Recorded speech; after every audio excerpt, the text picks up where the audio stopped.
Bonjour, je vous propose quelques diapositives autour d'échanges IDE-médecins via ApiCrypt.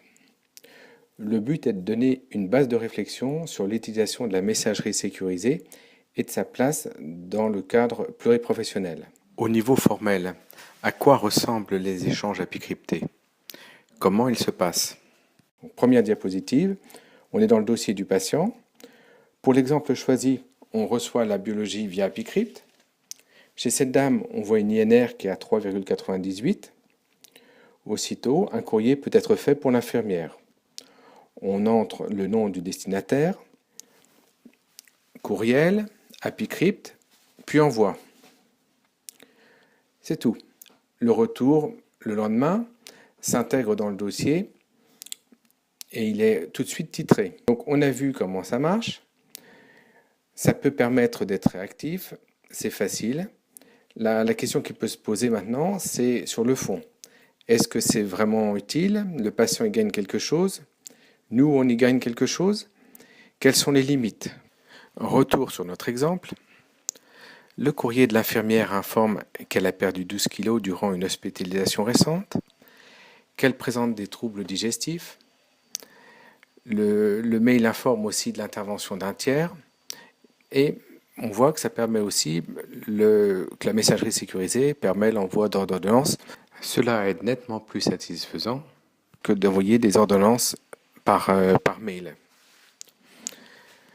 Le fait que la patiente n'aille pas très bien m'a amené à m'interroger, à relire la biologie et à voir quelque chose que j'avais raté. Je m'aperçois qu'il n'y avait pas seulement un surdosage en AVK, mais aussi en digoxine. La digoxine est arrêtée, une nouvelle ordonnance est envoyée. Quelques jours plus tard, nouveau mail informant que l'état de la patiente s'est amélioré. Alors, en conclusion, quels sont les points positifs et les limites? Les points positifs, moi, ça me semble présenter que des avantages. C'est quelque chose de facile. Le système est complètement légal, ça permet des échanges sécurisés de mails d'ordonnances. Ça permet d'être réactif. C'est utile, rassurant pour les patients et les aidants. Ça offre une sécurité du fait de l'unité et de la coordination des soins. Les échanges sont structurés dans le dossier. Ça permet de réagir quand on a le temps. C'est bien plus confortable qu'un échange téléphonique. Aucune limite du fait de la technique.